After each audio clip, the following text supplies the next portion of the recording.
சூடானா சுண்டலு வேற நாங்கதான் mental.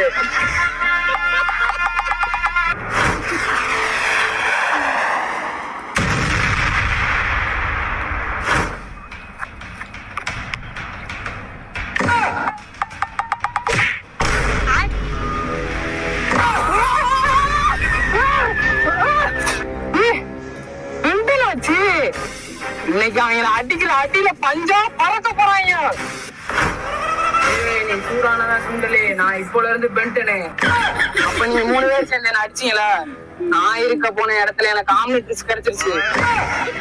You மங்க சொல்ற மாதிரி உங்க மண்டை எல்லாத்தையும் புறத்துறேன்டா.